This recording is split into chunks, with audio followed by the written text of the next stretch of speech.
I am Teresa Beamken, CEO of National Speakers Bureau Canada and Global Speakers Agency. We're one of the original speakers bureaus in North America, and we envision a world where the sharing of ideas inspires action to make the world a better place. And that's part of what we're trying to do today by bringing thought leaders and speakers, connecting you with your conferences and events, whether it's in person or, as we know, especially this year, online, virtually, and in the cloud. So on behalf of our team and our speakers, we're so delighted you could join us today as part of this community of clients and colleagues, event planners, HR leaders, training and development programmers, and so many more. We have 6 thought leaders to help us with our theme to move from preservation to activation and to rebuild, revive, and re-engage with our businesses, our teams, and our clients.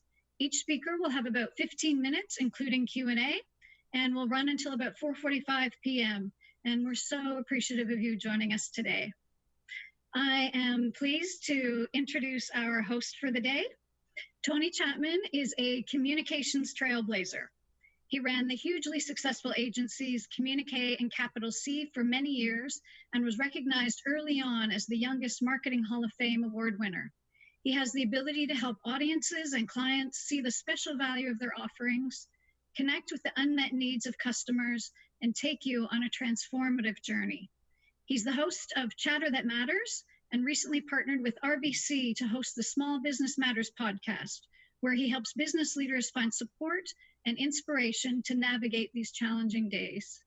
We look forward to being in your good hands in our virtual summit today, Tony. Thank you. Thank you so much, and what a great introduction. I really appreciate it. Just give you a little context of what we're going to do today. We're going to go on a quest. It's not a long one, it's a 2-hour quest. What we're trying to do is open our minds to the possibilities, because what's consistent, what stays true, is that more than ever, we have to communicate with the people that matter most to us. They're standing on shifting sand. There's some uncertainty and insecurity. And I think it's a higher purpose that we have now than even before, where we bring people together physically, that we find a way to do it virtually. Now, I'm your host of the quest, and I'll tell you a little bit about how I got here. As Teresa said, I spent 30 years building brands, internal communication, external communication. I loved every minute of finding a way to engage what I call the head, heart, and hands of the people that really matter, getting employees energized and getting customers engaged and involved. 6 years ago, I sold all the business. I wanted to do something else, and Teresa was good enough to take a chance of me becoming a speaker. And what an adventure I went on. I spoke in China and Brazil and Spain and all over the world, all through North America. And most of my work was all about storytelling, how to find a way to help you get heard, your ideas heard, and your brands heard. About 3 years ago, I kind of pivoted again, and I started looking at conferences and saying, I'm spending so much time working in the media, conferences, all the stuff I have in my knapsack. Maybe there's a different role in the world of hosting, where instead of just being a master of ceremonies, there was somebody that would be your third-party expert that could weave the core idea throughout the entire event. They ask the speakers the questions they wanted to answer, or the audience wants to ask. Somebody could sit there and have a fireside chat with your CEO, and at the end of the day, kind of wrap up and say, here's what we've learned. So I started doing hosting, and I went on an incredible work in so many different spectrums, cannabis and music and clean energy and so many other different areas. And that's what I'm kind of doing today. Is I'm going to talk to you about the hosting role by just showing you how it unfolds over the next hour and 34 minutes. If we're successful, and I think we will be, you're going to hear some incredible thought leaders. Each one of them has got phenomenal content. Now, we used to have a stage and big screens and the whole sense of adventure when you went and commanded the attention of the entire audience. But now we have a new channel. It's called virtual. And what National Speakers Bureau is doing and Teresa's doing is such an incredible job in finding ways to use technology to continue to matter most. Funny enough, my theme, Chatter That Matters, is really what I focus on as a host, is trying to curate the content so we really get to the essential questions. So our first speaker, André Picard, I'm so excited to hear. I've been a fan of this gentleman for so many years. I mean, he's been with the Globe and Mail. He's a health columnist. He's honorary degrees from 6 universities, doctorates, award-winning author. He's not only, people call him the public health hero. That was by the Canadian Public Health Association. And talk about a moment in time in his career. The entire odyssey is on the arc, protecting the well-being and welfare of Canadians. And then COVID-19 hits, and he's right at the epicenter. André, welcome to the seminar. Thank you. So listen, my first question to you is that it really comes down as we start looking at the sense of well-being. When I look at the World Health Organization, they talk about well-being as health as a state of complete physical, mental, and social well-being, and not merely the absence of disease or infirmity. So we're talking about well-being as a holistic event. Given that you've covered it for so many decades, where are we today as Canadians in terms of well-being? Is it temporary, or is this something that's going to be a permanent, almost scar on our psychology going forward? Well, I think this COVID-19 pandemic has really shed a light on how broad health is. So not many of us have been sick with COVID-19. Not many of us have died in the grand scheme of things, but every one of us have been touched. So we're seeing the consequences of our incomes being cut off. That's one of the most important determinants of health is, do you have an income? Do you have a roof over your head? It's not just about being sick and getting medicine.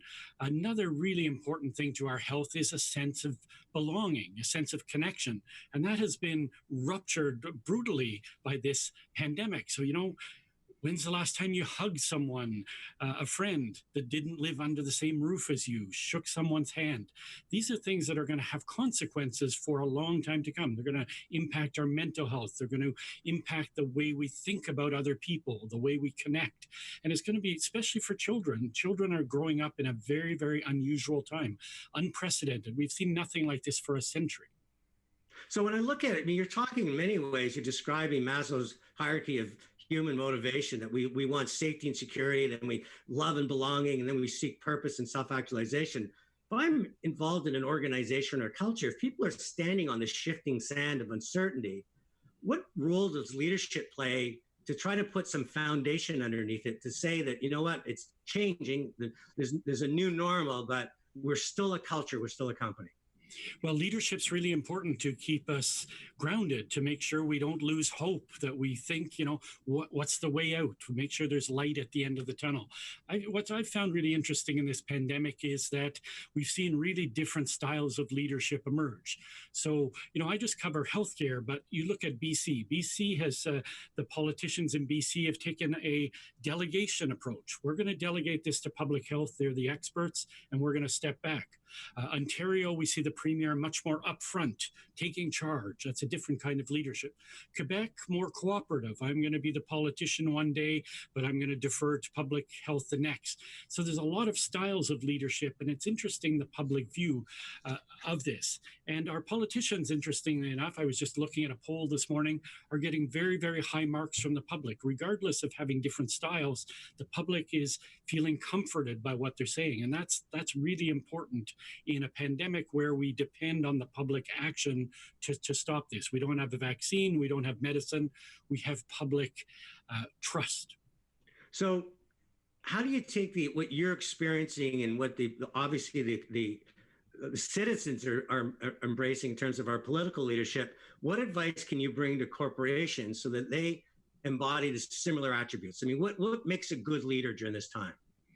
Well, I think we're going to test everybody's leadership in the weeks to come when people start going back to work. So how are you going to get your employees back to work? You're going to have to make them trust that they're going to be safe. That's the biggest fear. People don't feel safe. Can I get to work safely? Can I work in a place where I'm not going to get sick? Do I have to wear a mask? How's that going to affect my interactions? Can I not travel anymore? My whole career has been about traveling, 5 days a week. What happens to me? You lose your sense of purpose. So I think there's going to be a lot of leadership challenges for people, and a lot of it is going to be about trust, building trust, making people confident that they can stay healthy and get back to work. And do you think we're looking at a whole new level of compassion with our leaders? It's maybe more leading from the heart than the head in terms of logic, and realizing that working remotely, different priorities, productivity is going to be challenged. Do you think that great leadership going forward is going to say, you know what, first and foremost, we're going to focus on our purpose and our people, profit will be second, or do you think it's just going to be, let's get back to business? I don't think anything's going to be business as usual. I think we're seeing the importance of empathy.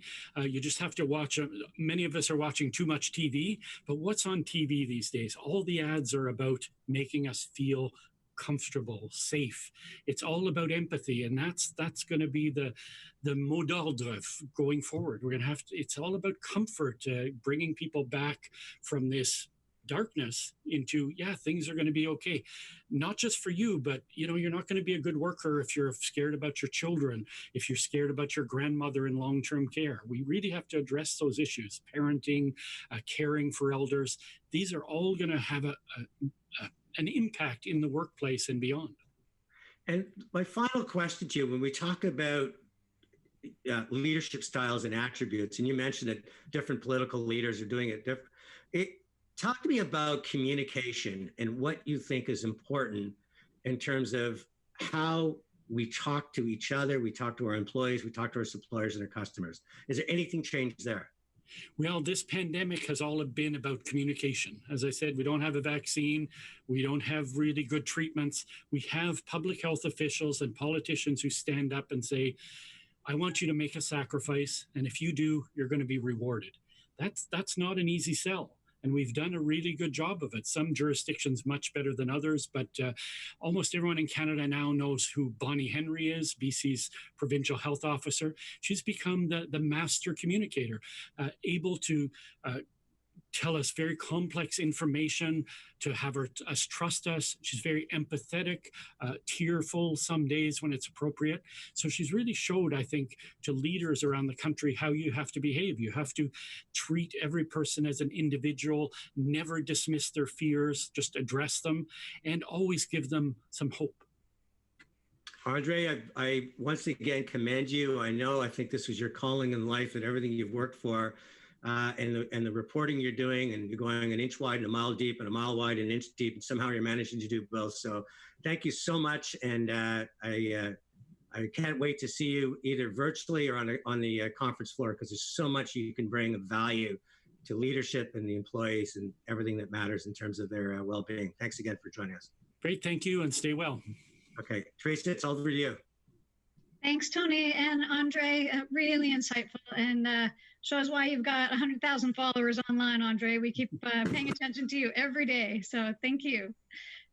We are on to our next speaker, who is Jeremy Miller. And in the last recession, Jeremy Miller's family business was headed for closure.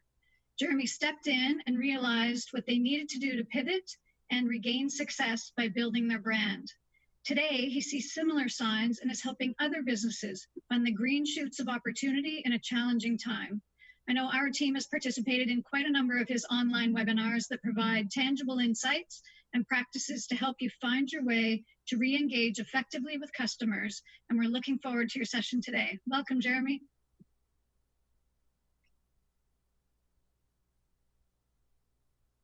I think we just have to unmute you, Jeremy.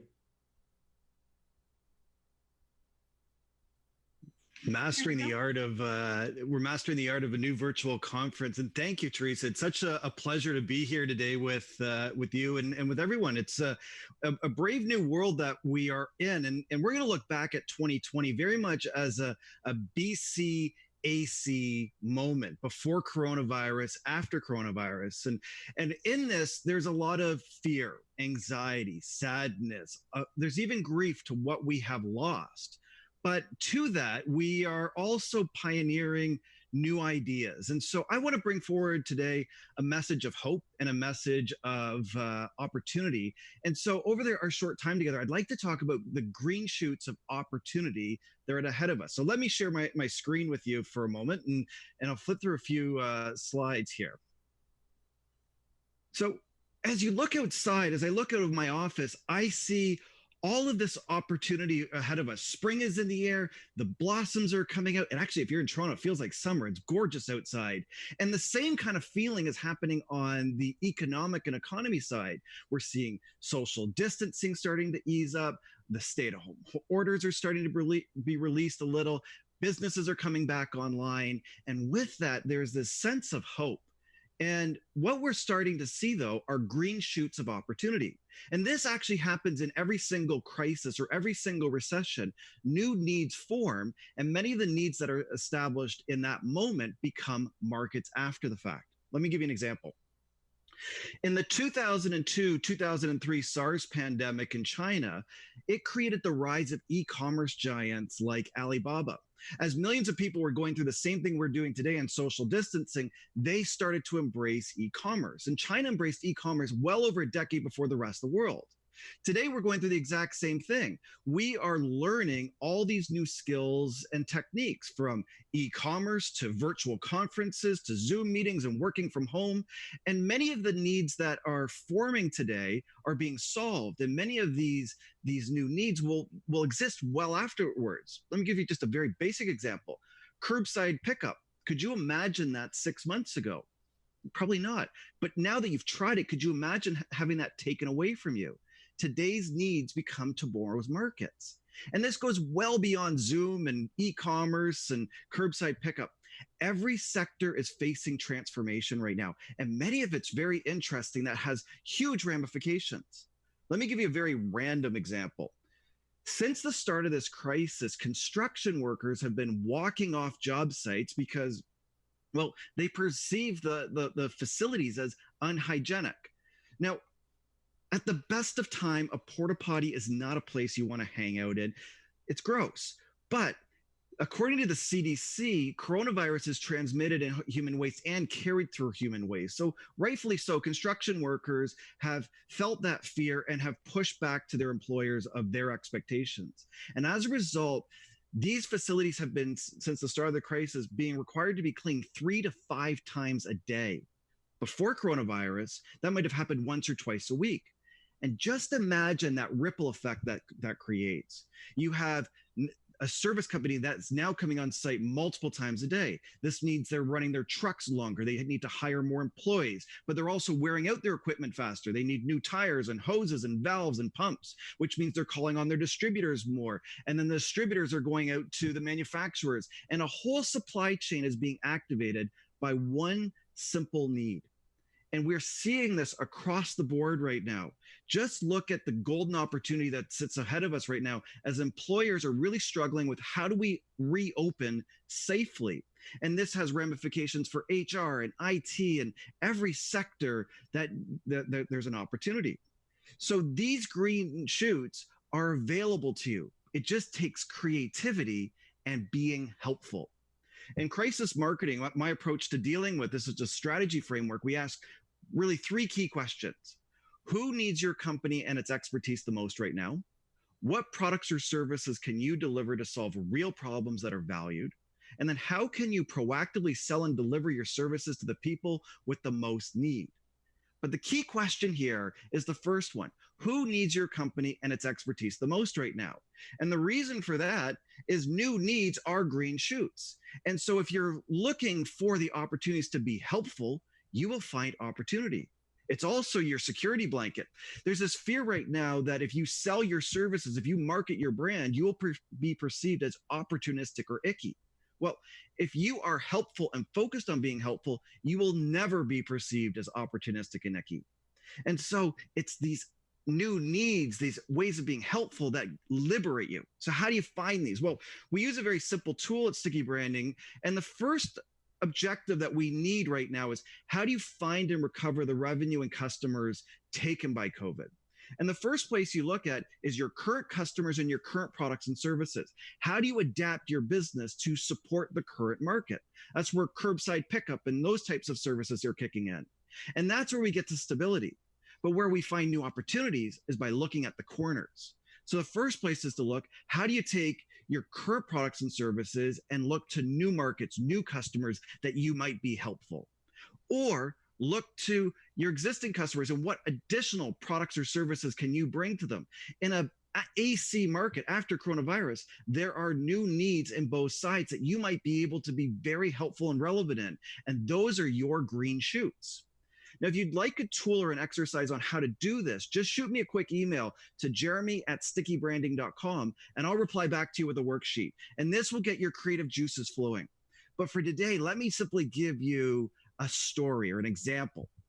One of Canada's largest ice cream manufacturers is Central Smith. They're a third-generation family business out of Peterborough, and they serve everybody. If you've had ice cream or dessert in a restaurant in Canada, chances are you've eaten their ice cream. They're actually the largest food services ice cream provider. But as you can see from that example, their business has been affected by the coronavirus. The restaurant trade has literally collapsed. So dealing with this, two of their young employees, Megan and Jillian, had the challenge of, what do we do with all this overstock? And so they thought, well, why don't we offer curbside pickup? And in the span of a week, they put up a Shopify store, and then they went out to the local Chamber of Commerce and a couple food bloggers to get the word out. And they put up their product and they got the word out, and they've been absolutely blown away by the results. The first week the online store was up, it exceeded a normal month in their retail store. And every week since, they have been increasing. And one of the key learnings out of this was your customers want you to win, that they are focusing on a need. People are actually driving up to their store and leaving with 2 11.5-liter tubs of ice cream. I think the 19 and COVID is going to mean something very different at the end of this thing, but it doesn't matter. These people have found a way to innovate, and their customers are supporting them. And so all of us sit within some kind of a spectrum. Some of us are thriving while others are surviving. And this is the complexity of the strategies that we deal with today. On one extreme, we have companies that are leading. If you're in PPE and selling hand sanitizer right now, you hit the lottery. Some companies, though, are bleeding. My heart goes out to people in the event space or restaurants, because it's a very challenging situation. But for the majority of companies, we're somewhere in the middle between stable and slipping. But regardless of where you sit in the spectrum, there is opportunities for growth. How you climb the ladder is really going to be driven by your mindset.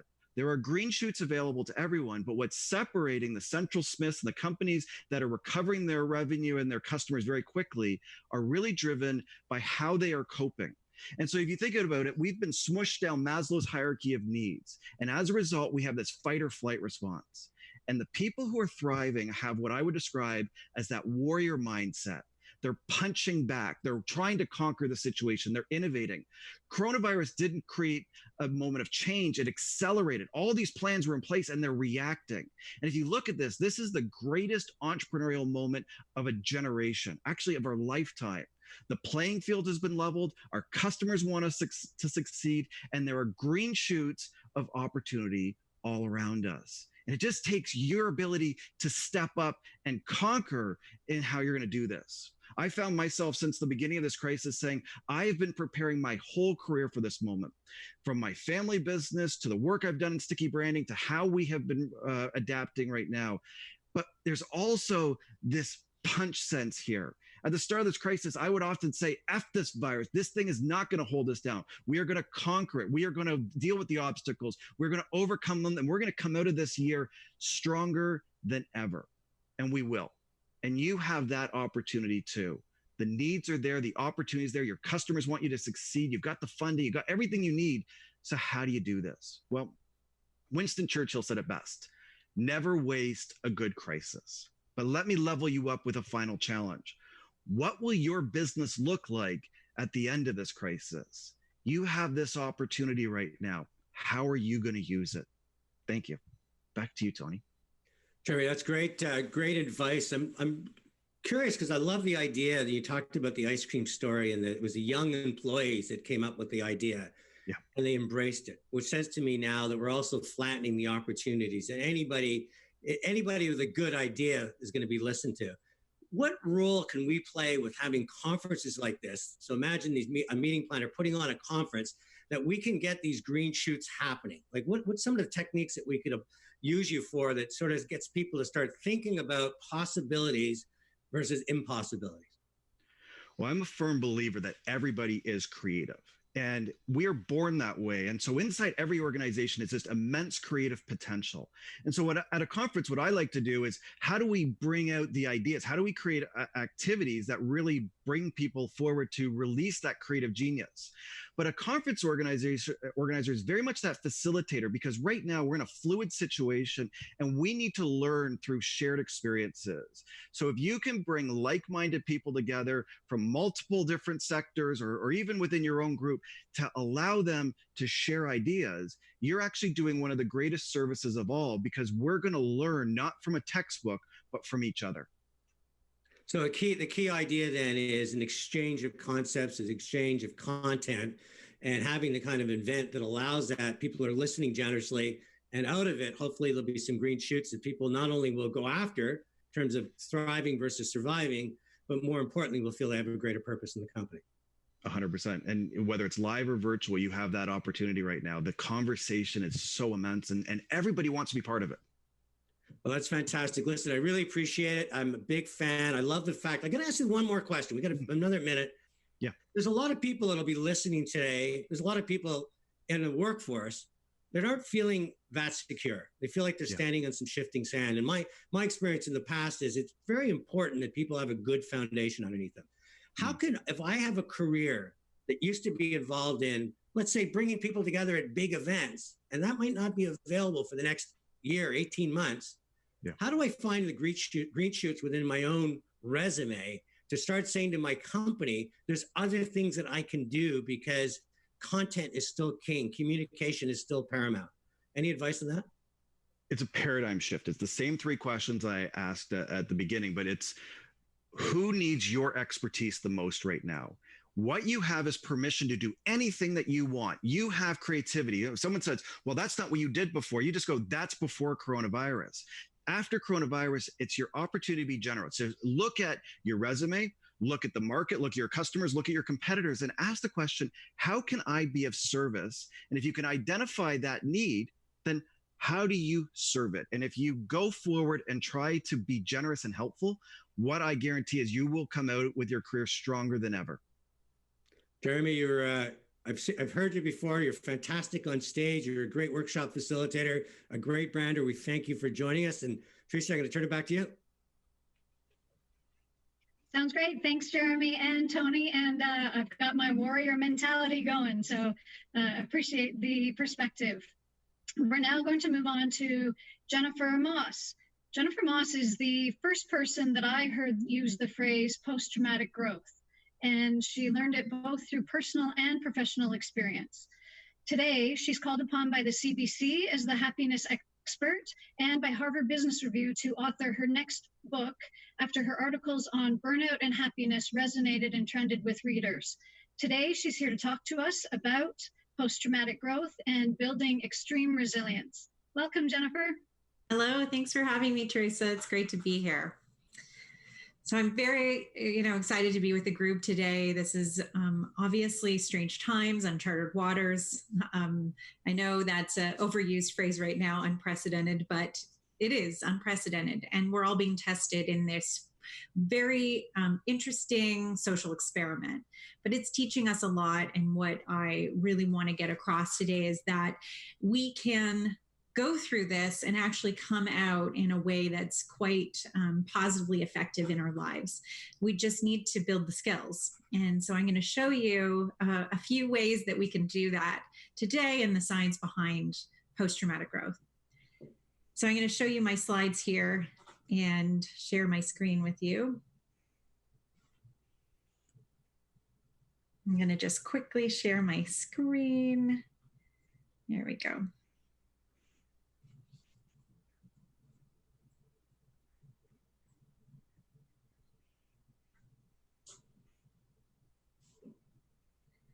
Here we go. So first, I want to talk very specifically about my experience with post-traumatic growth. It started from an event in 2009. That was a decade ago when we were living in San Jose, California. My husband and I were there. He was playing pro lacrosse, and he was in his peak physical condition when he contracted West Nile, swine flu, and then as a result, Guillain-Barré syndrome. Firefighters knocked down the door, brought him to the hospital, and I arrived to do DNR forms and a decision of what we were going to do. The doctors were fearful. I was afraid. We had a 2.5-year-old child at home, and we were 8 months pregnant with our second. So you can imagine reset, major life event, similar to how everyone's feeling right now, kind of faced with something that they never expected in a very short amount of time that escalated quite quickly. Well, in that experience, what I learned was you do reset, your priority shift. Jim made it through. And then the doctor shared with us that he might not walk again. As an athlete, that's extremely terrifying. But his attitude, amazingly, was of gratitude that he had survived and that he was going to be there as a father and a husband. He started practicing gratitude. One of the things with athletes and why we study psychological fitness in athletes so much, and why leadership courses and books all seem to trend around athletes, is that they start very early on identified as high performers. And so they get taught how to be resilient. They learn how to rebound. They learn how to deal with stress. And so what that does in an emergency, once they've built up those skills, they are able to react in the moment. And that's really based on these simple actions and complex benefits. So I'll explain what that means. We formed our company around the concept of plasticity, which is neuroplasticity, this idea that our brain needs to subconsciously create our habits, which we can create good and bad habits. Quite ironically, the bad habits take a lot easier to develop than the good ones. However, we can take those habits and do those actions every day until they actually become part of our subconscious. And so then when we're in the moment, we don't need to cognitively practice empathy, for example, or cognitively practice resiliency. What happens is we are resilient. We are grateful in the moment. And then we started to study this further. It's been our mission for the last decade to understand what really happened with Jim in that hospital, why he actually walked out of that hospital being told he wasn't going to walk again 6 weeks later. He returned to the hospital to be able to help deliver our baby girl. This was miraculous, according to doctors. But what we later discovered is he had this sort of clustered traits, these 7 traits that make up the highest performing, healthiest, and happiest people in the world. These traits are hope, efficacy, resilience, optimism, gratitude, empathy, and mindfulness.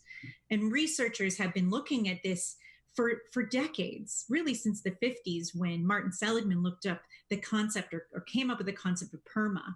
And that's the idea that if we're our happiest, we tend to have positive experiences, we're engaged in life, we have good relationships with people, we have meaning, and we have a sense of accomplishment in what we do. So I'm going to only go over a few of these traits today because we are pressed for time. But of these, what is most important when we think about developing post-traumatic growth is the hope theory. And what I have been seeing all over the place lately in the midst of COVID coverage is that hope is not a strategy. And I actually find that's a myth. I would beg to differ. When you look at hope theory through the lens of positive psychology, what we find is that it is all about setting goals and achieving them. You know, for example, you want a promotion, you would set that goal. That would be your decision or your sort of anchor point to getting to that goal. You would set pathways, which are plan A, plan B, all the way to plan Z. And then you would have agency, which would make sure that you had all the tools and the resources to get to that goal. And then barriers would be, let's analyze what is going to block me from that goal. So yeah, I have plans to be able to get there. And that's what we need right now. We have to use hope as a strategy right now instead of thinking of it as not a strategy. So here's a little skill that you can use if you want to build hope. You make your bed.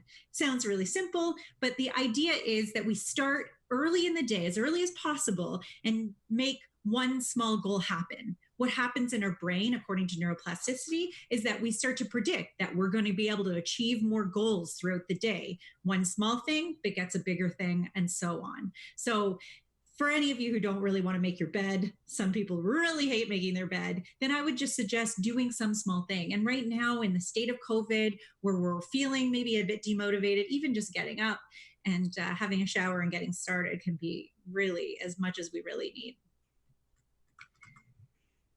Let's go back to the big screen. Can you see me? Yeah. It says I'm screen sharing. Here we go. Oh, it just stopped there for a second. There we go. We're back. So one of the other skills that we can build is self-efficacy. So the idea that we're empowered to take risks. And so we need to stop saying fail, which is a big one in startup community is, fail forward. Try the culture of try. I'm going to give you this example of many of you who might know about the potato boss. So what happened was right at the beginning of the pandemic, a lot of people didn't know how to use Zoom, didn't know how to use these video conferencing tools. Well, in this situation on Microsoft Teams, the boss turned herself into a potato and she couldn't get out of that filter. So she just led the rest of the conference as a potato.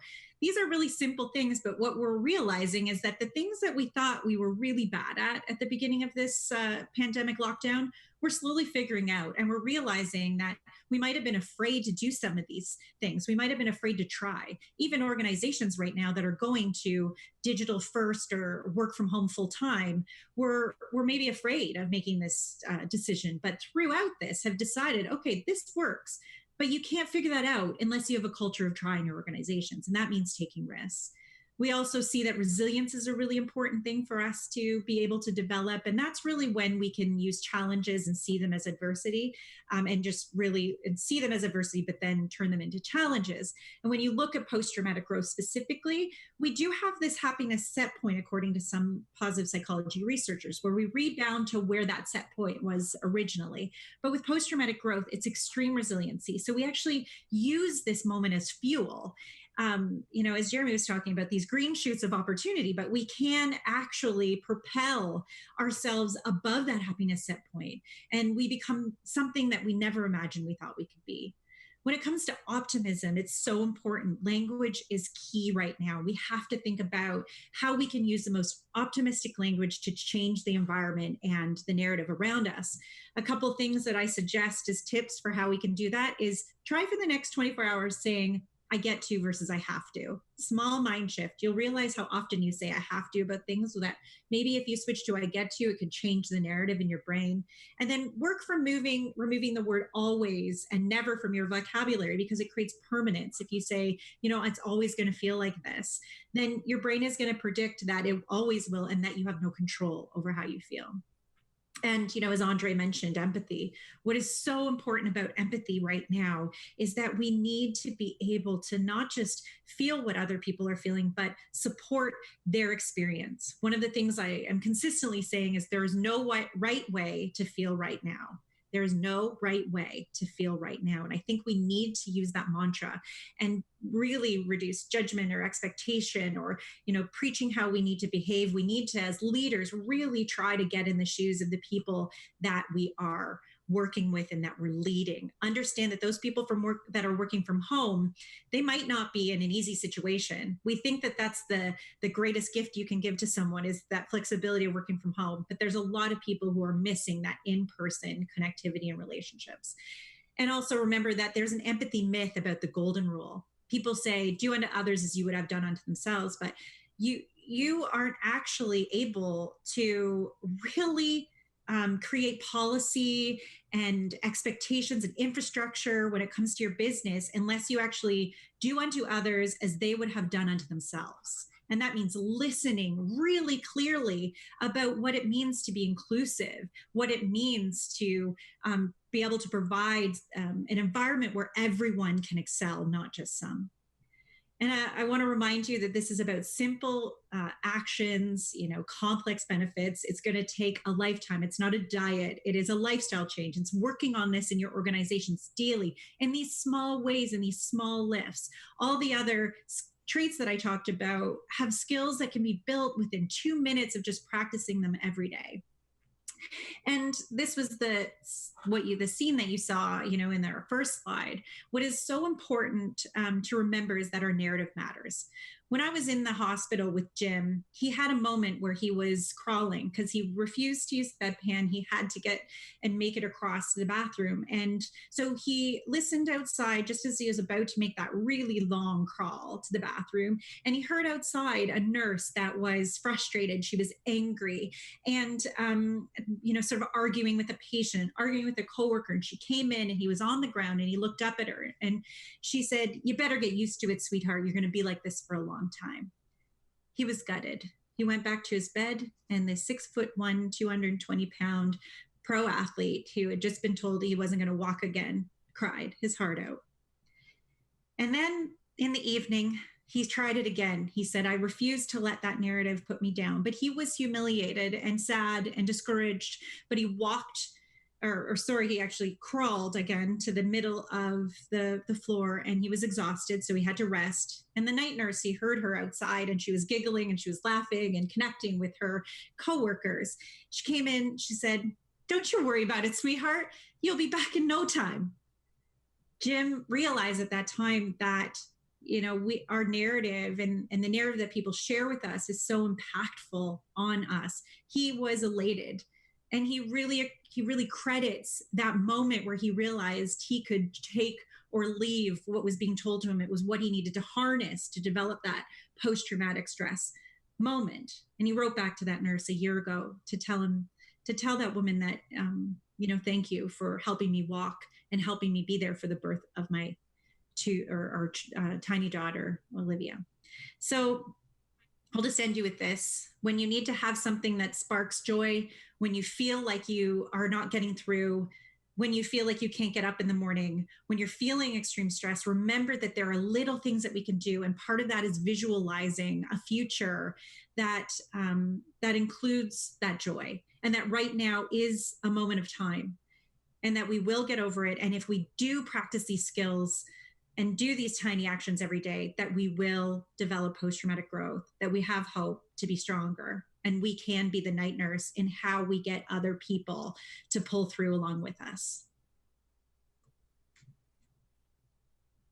Jennifer, that was terrific. A couple of things come to mind. First of all, I'm a big believer in personalizing. That you talk about Jim, and you just brought me into that story, and you really, your message came through. Do you think that's a strategy that everybody should be using this time to bring some of the skills that you're talking about? Is to attach them to people and stories and situations so that you can create that empathy that you talk about? Absolutely. I think about the question of wearing masks, and wearing masks is actually demonstrating empathy and kindness, because what it's saying is that I'm listening to you, I'm protecting you, I'm thinking about your health. And what that does is it creates a network effect. And I talk a lot about the research around contagion and network effect. We can create social contagions, and happiness and altruism and gratitude are social contagions that spread. And so we've seen that in Canada, where people are all in this together, and we're really practicing social distancing and social isolation because that modeling is happening. We're creating that altruism contagion. What happens when we stop doing that is that it falls off. And so we really have a responsibility to others and to ourselves to share stories of positivity, of showing that what our good work, how it's actually impacting our community, making sure that we're letting people know that we are doing this so that we can preserve our entire global community. And there's a good feeling in that. It's quite addictive if we behave with empathy, and it sort of raises all boats. So leadership, when you talk about optimism and the importance of putting this positive and this desired future state out there, but there's also a danger that you're not authentic because you're creating something that might not exist.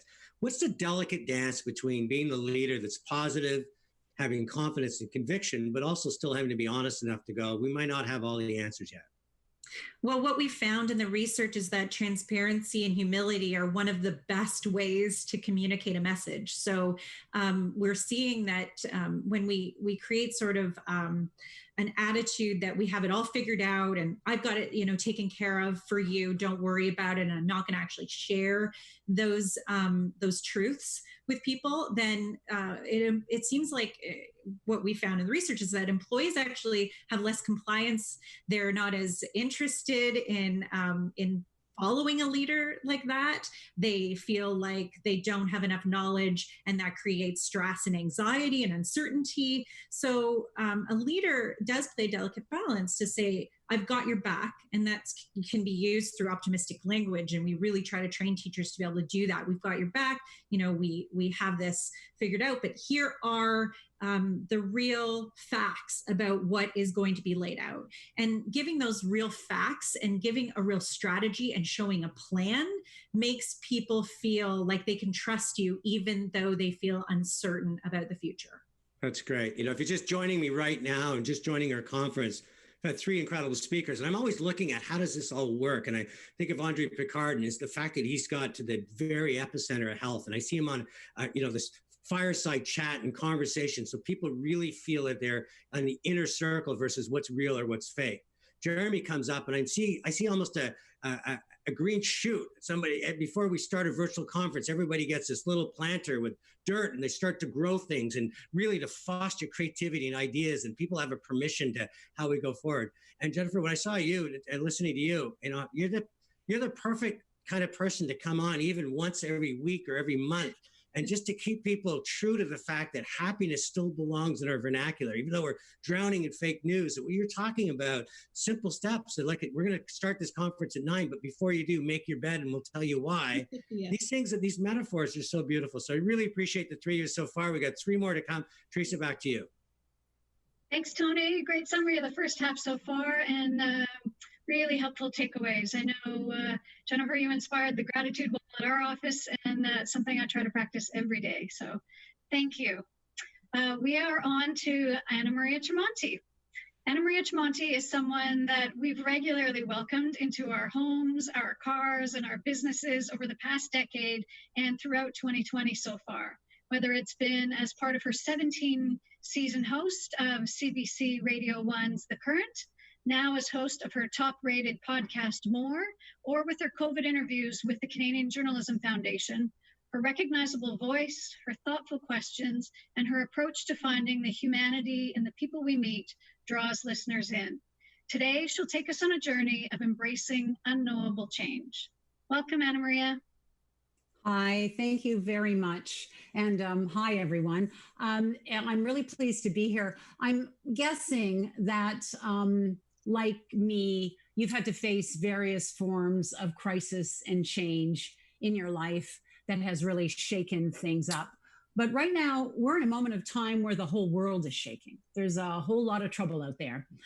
This pandemic has kind of driven us to an intersection where all of the big issues have collided or put us in gridlock.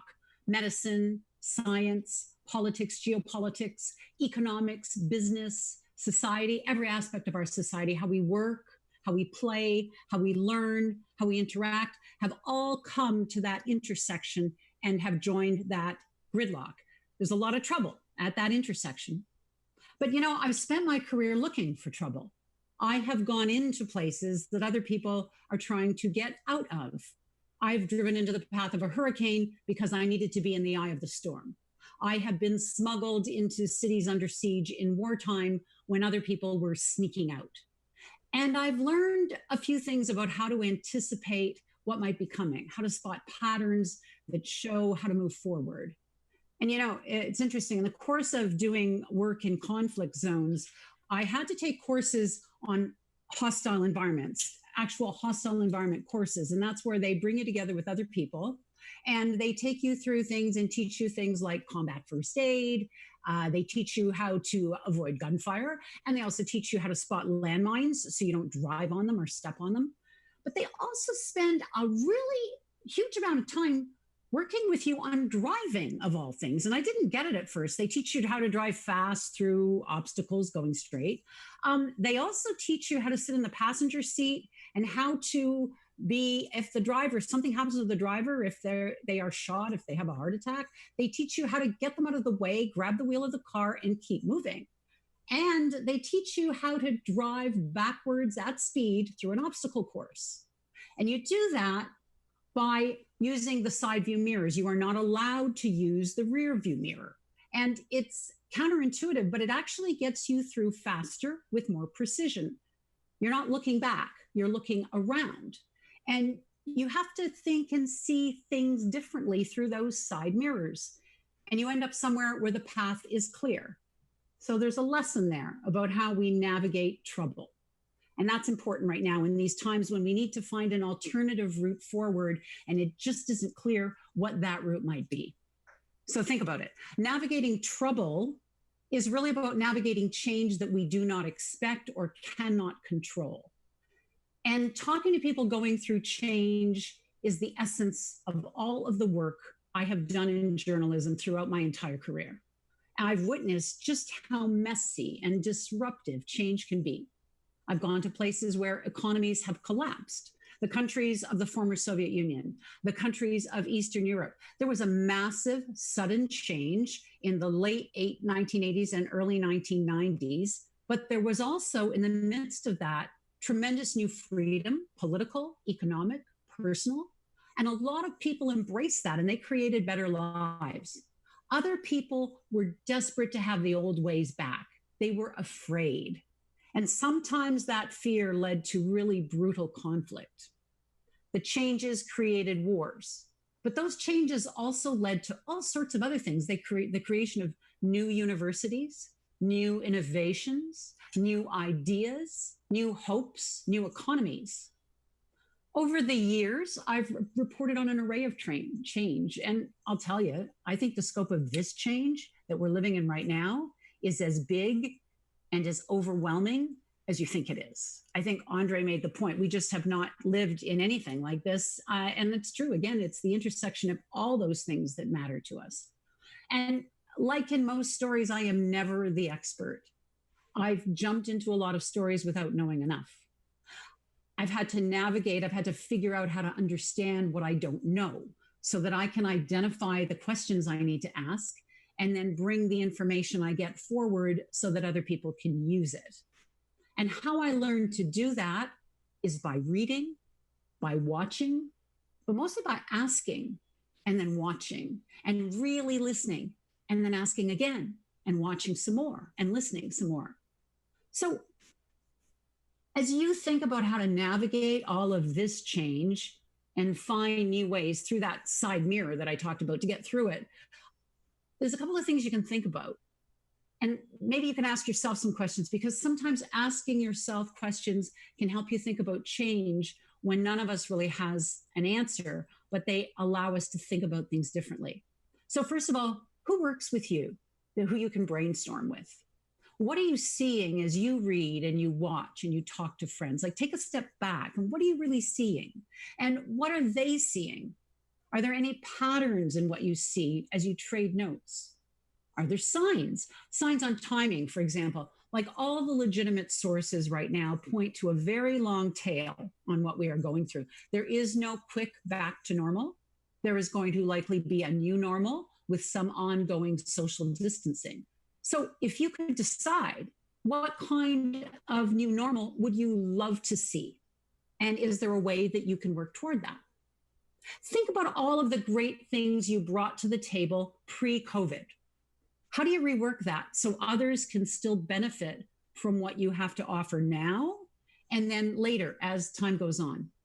You know, all signs of human nature point to a real hunger to connect. So how do you connect differently? Also, ask yourself what scares you the most about this, because fear can paralyze some people. But if you were to put aside your fears, what might you do? If that just wasn't a factor, what could you do? Brainstorm again.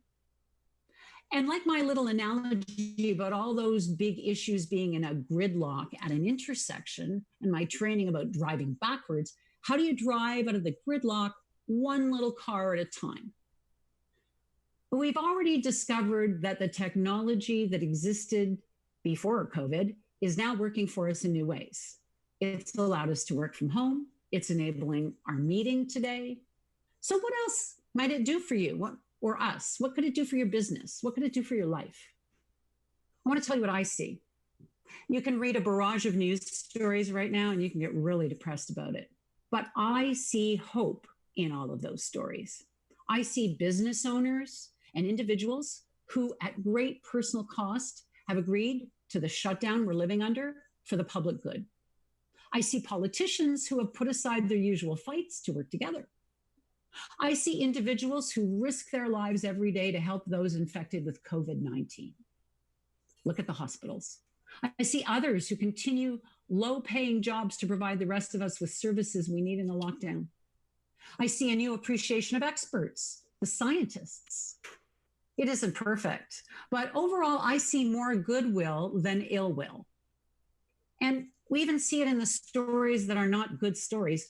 We are collectively outraged about what's happening in long-term care right now in our own country. We are concerned about the state of politics among our neighbors in the United States. We are worried about kids getting an education, not just our own kids, but everybody's kids. We don't want to be hobbled by this pandemic, but we don't want those around us or the generations coming up behind us to be hurt either. And that speaks again to the goodwill. And there's a hunger for information, for good information. Journalistically, I'm looking at this. There has never been a greater need for fact, accountability, and truth. It's never been so important to our survival as individuals and as a society. And the more good information we have, the more questions we can ask. And the more questions we ask of ourselves and of those around us, the more clarity we can have. And we need clarity. Magical thinking is not helpful. Informed optimism, however, is very helpful. So after all, as tough as this is, we're not going away. We're here. We have to find a way forward. And if we look at it that way, maybe we can find a way because we can look for that hopeful optimism. And the challenge may be the biggest we have ever experienced, but it's in our DNA to restructure and to rebuild and to try again. So when you think about this pandemic, yes, there is chaos, there is heartbreak, there is loss, but there's also humanity, and there's hope, and there's new opportunity that can be humane and hopeful. And I believe that asking questions to identify our own opportunities, our own way to get through this personally, as well as our way to get through this as a society, asking questions may be at the heart of how we move forward right now. So I hope you're asking, and I hope you're listening. And that was just a wonderful talk. You remind me of someone, and I don't want you to take this wrong, but I heard Barbara Walters one time speak. And by the way, I think you're a better journalist, but why the parallel is she talked about being at the epicenter of so many times of great change, like you're doing. And I just think that is such value because a lot of us are standing here for the first time. But I think it's so important to be able to tell audiences that we will get through it, that it happened, that Eastern Europe was going through something, and your beauty of doing that. So when you come out and you talk to conferences and stuff, how often do you rely on some of those journalistic stories? Like, what do you do to really get that across to people to sort of say, yeah, life's tough right now, but it will get better? Well, sometimes I've met so many people, I have to go back and look at my notes because really, I have learned so much from people in crisis. I mean, it really has been my job to hunt them down and to, you can't do that without seeing the hope. And what I've discovered is that, there is this tremendous spirit in people that wants to go forward. And for all the bad we see, and you do see bad, but even in the worst places, you will find people who want to help, who want to move forward, who want to share ideas. Well, you talk about your humility by saying, I'm never the center of the story. I'm just there to be curious.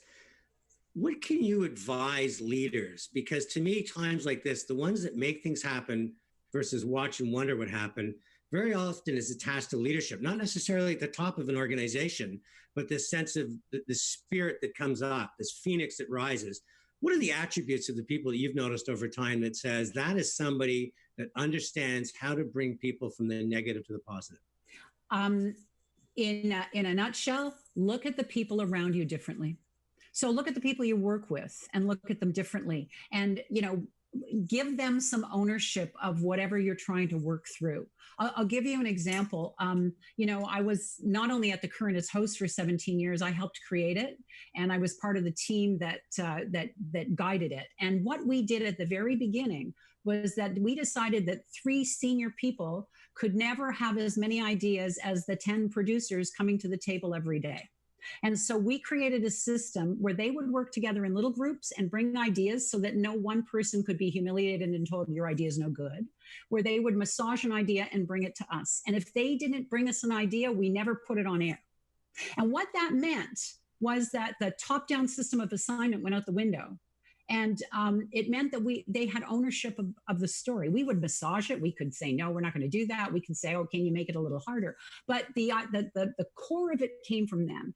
And it gave them as much ownership. It wasn't my show. It was our show. And what that did was it kept us fresh. And it allowed us to we ended up setting the agenda. And we also grew our audience to the biggest audience in the country, bar none. Because we had that freshness of ideas every single day. So the people around you, and these were young people, these were brand new journalists, these were journalists who other people sometimes thought had they given up on, but you get an opportunity to own something and it changes your view of the world. So it's like looking in those side mirrors again as you're driving backwards really fast in a hostile environment course. You suddenly have to think about things differently, and the people around you are hungry to be appreciated for that. And if we do that, we get more ideas and we get more ownership, and then they want to come in and they want to help you find a new way forward. So final question. When I often talk about drinking content through a fire hose. It's just too much and too many chasing a finite amount of time. And sadly, a lot of it now is kind of shaping our bias, fake news, negative. What can organizations do to counter all the things that are putting cement on our feet and focus on some of the things that you're saying in terms of possibilities and potential? I think that in that flood of information, you look for the real truths, and trust your gut on that. Things that are too good to be true usually are. Things that are truth and anger only are usually, they can have another agenda. There are trusted sources out there, go there. Not everybody's perfect. They make mistakes, but the trusted sources who make mistakes, apologize for them and move forward. And through that information, you will find those little, well, let's go back to Jeremy's green shoots. You'll find those little shoots of truth that will allow you to grow. It's there. Take your cues from what is true as opposed to what is just about a screed. Look for fact, not just punditry. Well, it's been an honor chatting with you. I've been a fan for years, continue to be a fan, and I'll turn it back to Teresa. Thanks, Tony and Anna Maria. And as always, Anna Maria, some great grounding, some thoughtful questions, and new perspectives to move forward with. So thank you. And speaking of moving forward, some people just keep moving forward no matter the challenges surrounding them. And I was so happy to hear that our next guide, Chitra Anand, completed her PhD earlier this month, and I'm proud to call her Dr. Chitra Anand. She's an entrepreneurship expert and a former head of PR and communications at Microsoft Canada. When she saw the rising opportunity for our businesses and economy to shift our mindsets to be forward-thinking, she co-authored a manifesto to reignite the economy, and she champions both an entrepreneurship approach and adaptability as the new competitive advantage. Welcome, Chitra. Hello, everybody, and thanks for having me. It is such a delight to be here. Thank you, Teresa and Tony. You've been a fantastic host so far. I've grown up in organizations, large organizations, and I've been at the, I would say, forefront of transformation change. I spent 10 years at TELUS, and TELUS was going through large amounts of change. I spent 5 years at Microsoft, and Microsoft as well was going through a large amount of change with their brand and really the foundation of what they're offering the market. So professionally, I've been at the heart of this constant change within the technology spectrum. And I've dedicated 7 years of my life to really talk about and study the whole idea of corporate innovation and deliberate innovation that can be groundswell from within, bottoms up across the organization. But what I want to talk to you today about is one of the components of my research, and it's really around adaptation theory. And I talk about it quite a bit in my book, and I'm going to share my screen. So just bear with me as it comes up. Here we go. Okay. So I want to talk about adaptation as being the new competitive advantage and positioning. And we can really think about, I mean, there were some great examples earlier about new businesses that were, coming out of COVID that have been, founded under the guiding principles of COVID and all of this disruption that has happened. I've always believed that within chaos lies innovation. And I want to just kick things off with a quote by Charles Darwin. And I've always believed that, it's not the strongest of the species that survives, nor the most intelligent that survive. It's the one that's most adaptable to change. And so what's been interesting as I've been studying and reading and researching is that this is fundamentally true in the theory of evolution and in natural selection. And this is the same as it applies to business. It's really around the one that's most adaptable to change. So I want to take a few steps back and look at the macro lens as some of the macro triggers of change that have really impacted our industry, our economy, our culture, and really how we do and think as human beings. And the first one obviously is the advancements in technology. And we know that technology has fundamentally over the last 2 decades been the biggest driver of change in how we travel, how we shop, how we interact with each other, how we, everything that we essentially do. And it's been a groundswell change in what we've done. And we've had to now adapt to this fundamental change. You've seen businesses that have given rise. You've seen the likes of Uber and all of these car companies that have repositioned themselves as technology companies. And this has really been a real instigator of change. The second one is really around the whole idea on this digital revolution. Some say that we're entering the fourth industrial revolution as it relates to mixed reality, augmented reality, artificial intelligence, so much so that people have said that every company now should be a tech company. And what do they mean by that? Well, they mean 3 things. Number one, how is technology really impacting your customers, your employees, and your industries? And somebody should really have a finger on that pulse. And you need to bring those insights back into your organization. The third one is really around this whole notion of globalization, which is the world that we know today.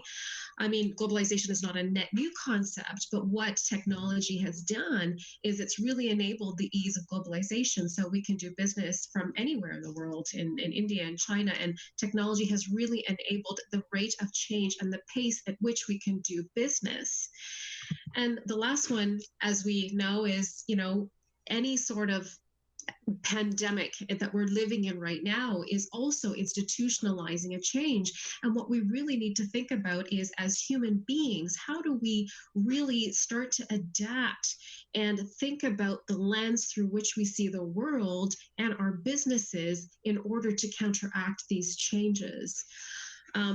So what I want to really, really highlight is that adaptation is really the essential and the key for businesses to really thrive in this new economy.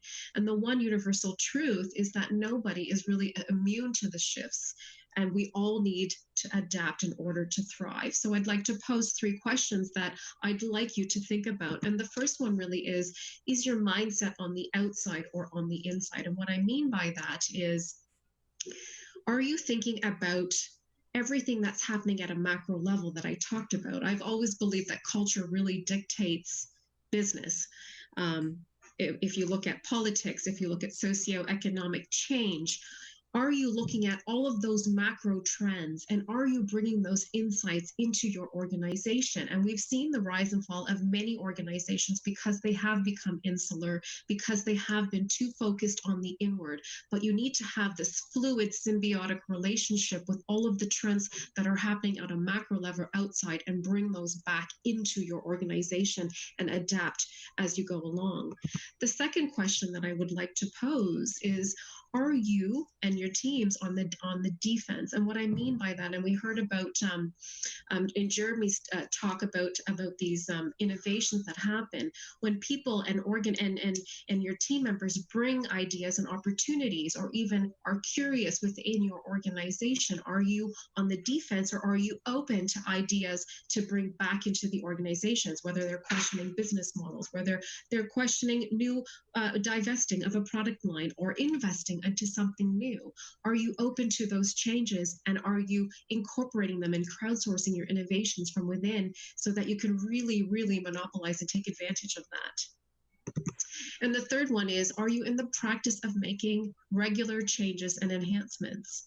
Now, this is really interesting because if you really reflect on organizations at large, there's no real organizations that has hit one massive innovation. It's been this process of iteration along the way. It's been this process of trying things along the way, these small experiments in order to come to the next level.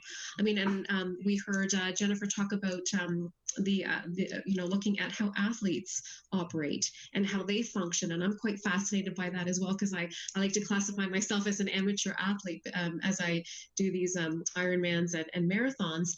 Nobody can ever hit a 42-kilometer run.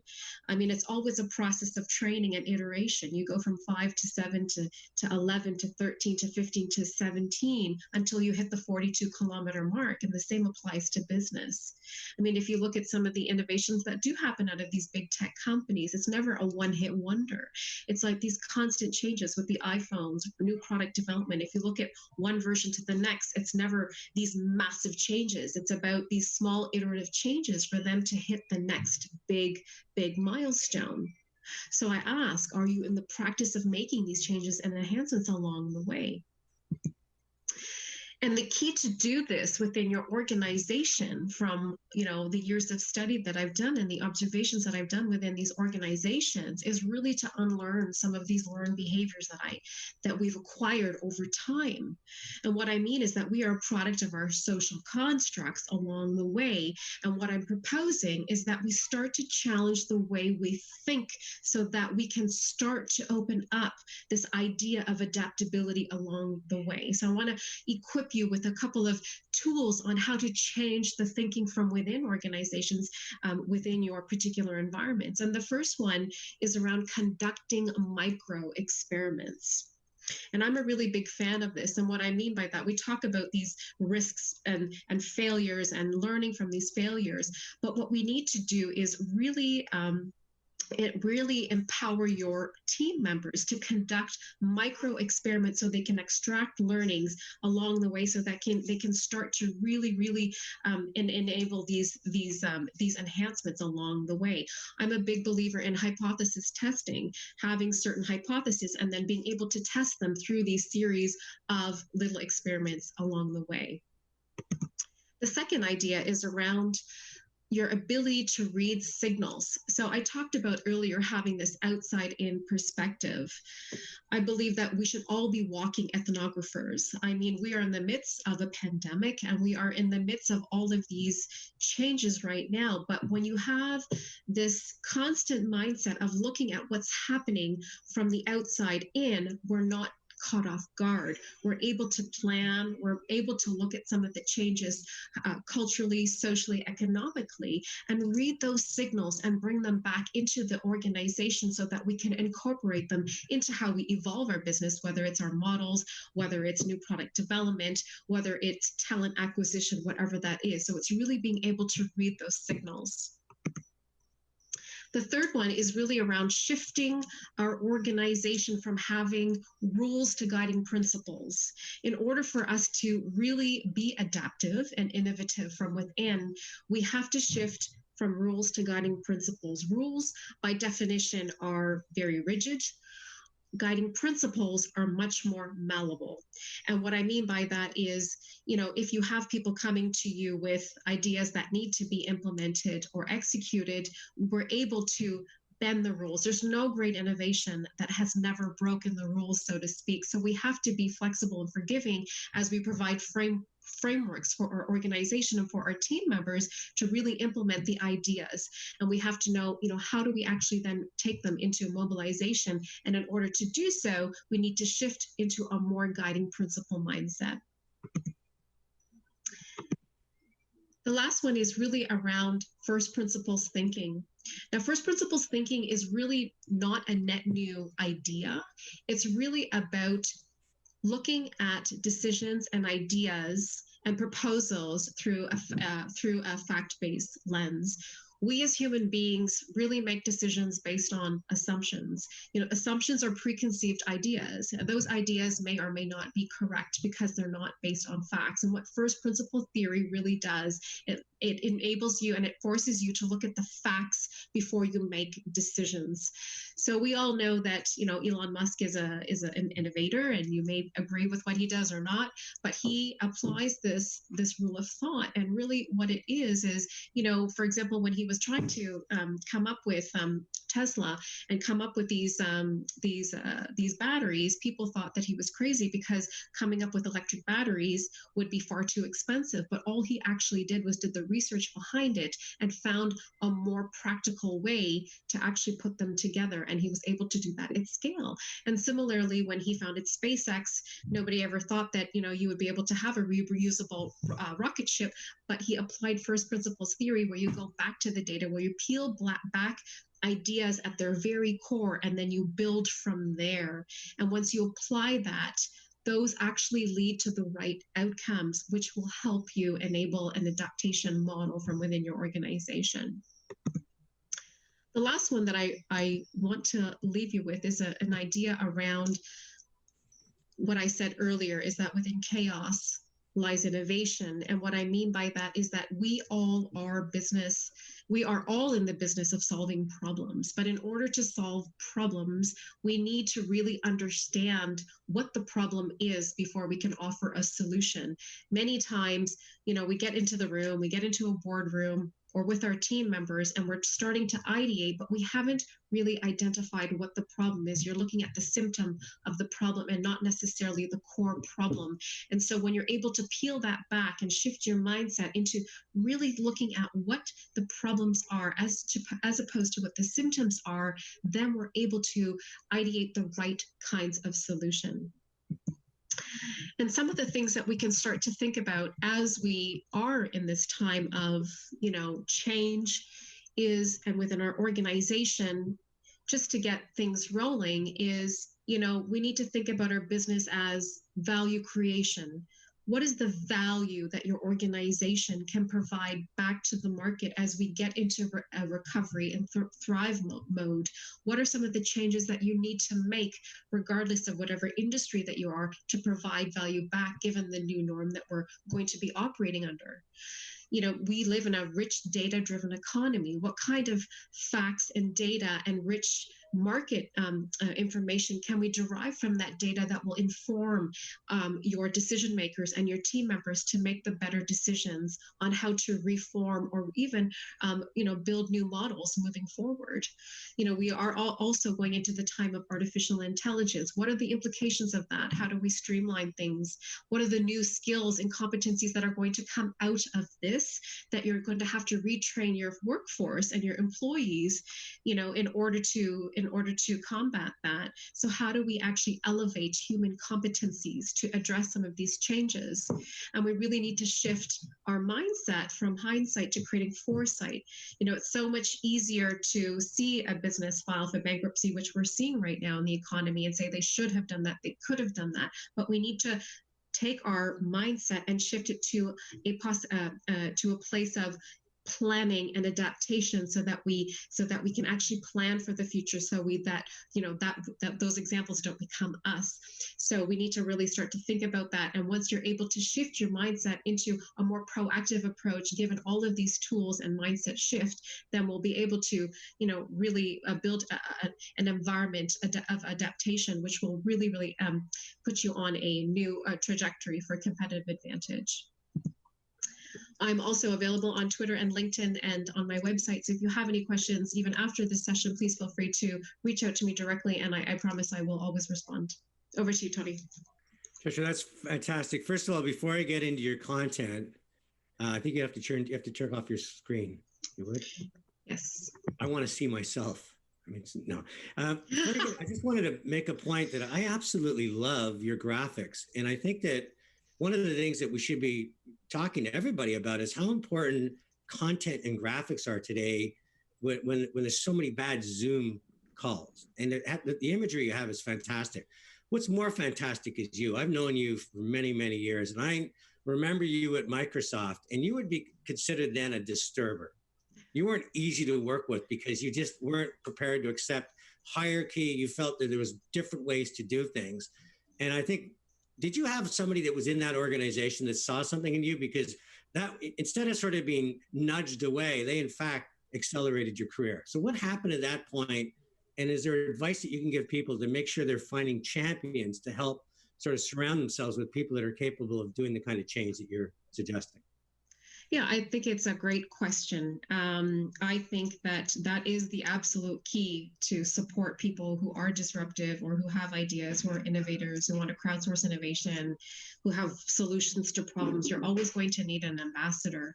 And if you don't have one, then you're not going to thrive. I mean, it's like putting a flower in the desert. And if you don't water it or nurture it, it will die. And so I'm always a believer that we're products of our environment, and you need leadership and you need ambassadors that see your talent, that believe in what it is that you're doing. I mean, I'm always a believer also in outcome-based work. So, as long as we're working on producing amazing work together, that should be the guiding principle. And so once you're able to do that, then that sets up the right sort of work culture and environment to really support these people. One of the consistent themes that I'm hearing today, and I'm a big proponent of as well, is that ideas can come from anywhere. Yeah. And you need a culture that embraces that versus fearing that I'm bringing something forward that's going to be, that's what my boss should be doing stuff. When you're working with organizations, how do you help them create this culture that it's all about being together? Because I think coming out of this post-COVID, together and working as a unit versus hierarchy is going to be essential. Well, I think it's a great point. I mean, if anybody's going to have solutions to problems, it's always going to be the people that are, frontline workers who are actually seeing things happen, and everybody's going to have a different lens. And I think that that's really what's key, is everybody's going to have a different point of view from a different perspective. That is the beauty of diverse thinking. And you need to be able to capture that regardless of hierarchy. And you need to enable and empower and build a culture of trust where people feel that their ideas are heard, they're valued, and that they're implemented if it's the right thing to do within organizations. When I was at TELUS, for example, we had a great program called ideas into execution. And it really was essentially just a portal where they crowdsourced innovation and ideas that was aligned to a corporate goal, for example. And it was really about the best idea will be executed, and they got recognized. It was almost like a pitch pit, if you will, internal into an organization, and it really shifts people from being employees to stakeholders, because they have skin in the game and they actually see their ideas being implemented and appreciated and helping the organization move forward. That's a great point you're making, because I would say a lot of people just feel their work is kind of transactional. I get my job done. But if you elevate their role in the organization to contribute to something greater, like, great thing, I'm not cutting rock, I'm building a great cathedral. How do you encourage that within a culture? I mean, you talked a little bit about things like being curious and some of the models that you're using, or working with hypotheses, or what are some of the games or ideas that people can be bringing? If you're talking to a group of 300 people right now on a webinar, and an organization that really felt they were stuck in the past, what are some of the things they can be doing to kind of get rid of that cement and start embracing the future? Well, I think one of the tools that we can do is to encourage debate. I think we can all appreciate when we get into a boardroom, we're all so stuck on consensus thinking. There will be no innovation in consensus. I mean, we can say that. I mean, you really want debate. And we don't do that as human beings. And we don't even encourage that within the work culture. But dissent, when you have a different perspective and I have a different perspective, and we have that spark, that contention by definition is innovation. And it's just the laws of physics. And that's where the innovation lies. So you want to encourage that. And what leaders can do is start to encourage that debate and start to build an environment where, where trust is felt, and to take out the fear, where they can actually start to encourage the combativeness of ideas, because that's how you're going to start to problem solve. That's when you're going to start to crowdsource innovation, and that's when you're going to get your best ideas at the table to achieve what it is that you need to do. So when I interviewed you a little while ago at the launch of your book launch, to a packed house, because you've got so many fans out there, and you had John Ruffalo with you on stage, who's another person who's thinking I admire. the two of you got together and wrote a manifesto on our economy and moving forward. What's it going to take to ensure that other people take that on? Because to me, it was a very positive path in terms of how we can move forward. And as Jeremy or Churchill said, let's not waste this crisis. Yes. So it was John, myself, and Eric Hoskins, who is actually a former health minister of Ontario.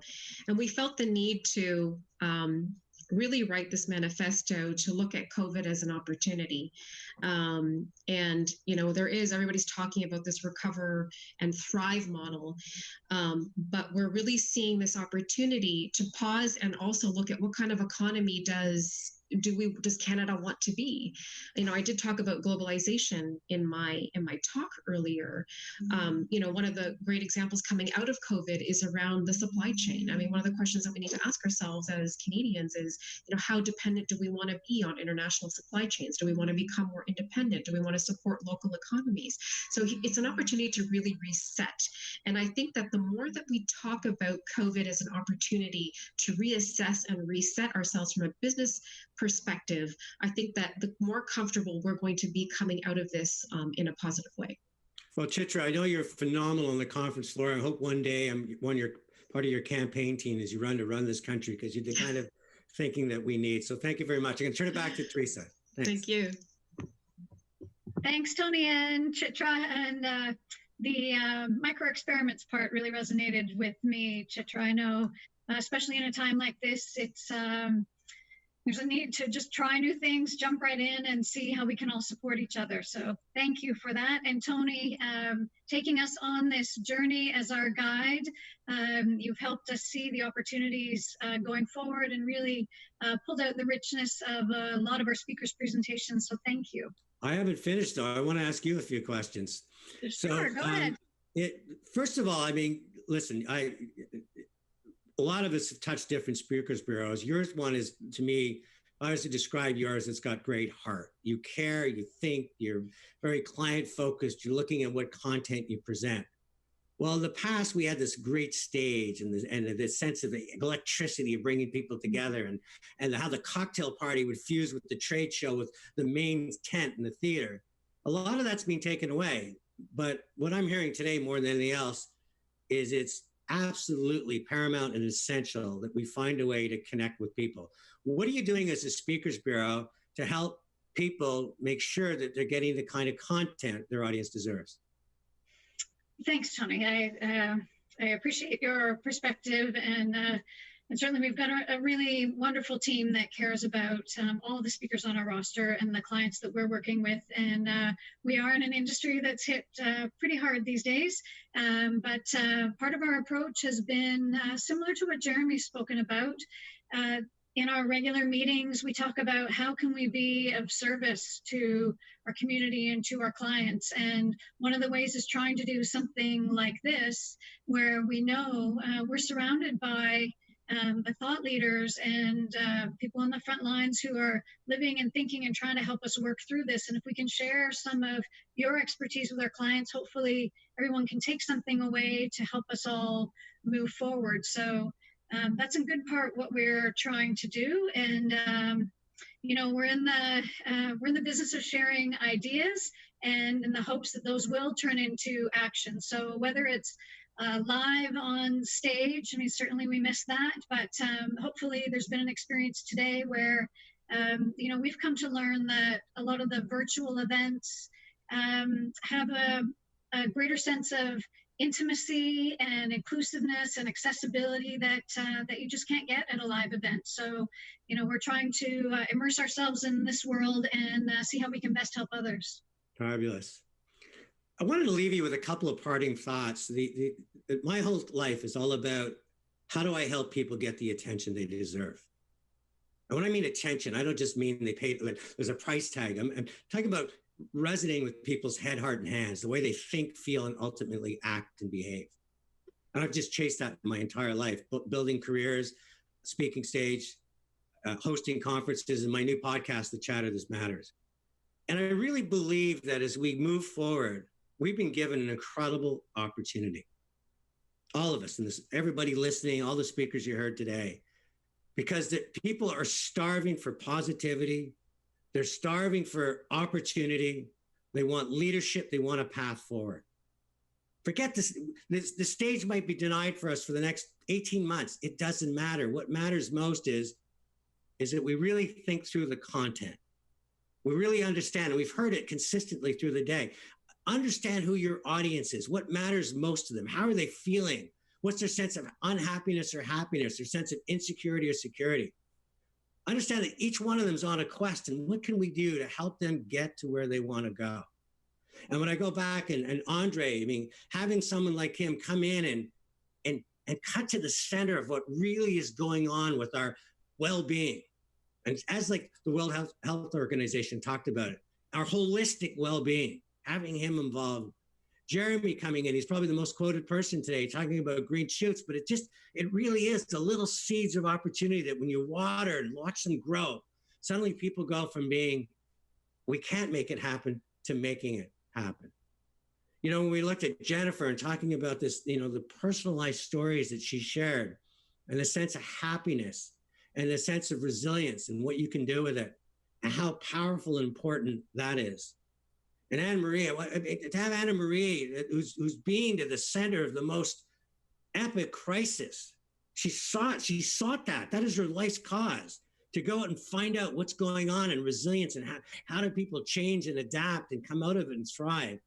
And the fact that she's available to tell those stories in context that we realize this might be new to us, but we're not an anomaly. Humans have gone through crisis time and time again. And Chitra, who's I'm such a fan with, because she's just got this combination of intellectual firepower with this sense of I'm a disturber. We could, you know, forget about coming out of this and alive. Let's talk about reinventing Canada's economy. And obviously the National Speakers Bureau, we're a big fan of, because ultimately putting on an event like this means that you still care and you're reinventing. So thank you so much for joining us today. Your questions will be answered. We've got a lot of them. And once again, here's to great content and engaging the head, heart, and hands of the people that matter most to you. I'm Tony Chapman. Thanks for joining us.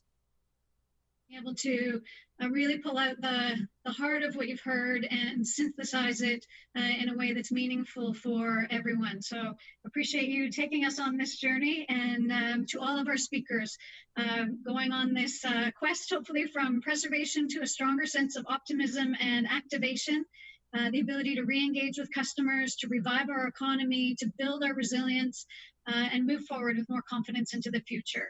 Thanks so much behind the scenes to our team who has brought this to life, and to our audience for joining us, whether you dropped in or stayed for the whole session. We really appreciate your time, and have seen some of your comments on social already. Please continue bringing those online, and as Tony mentioned, we'll get to as many of your questions and follow up as possible. And please do consider us when you're planning your next event. We would love to help you out and share some of our experience with you. We'll keep experimenting, we'll keep learning with you, and we're in this together. Thanks so much.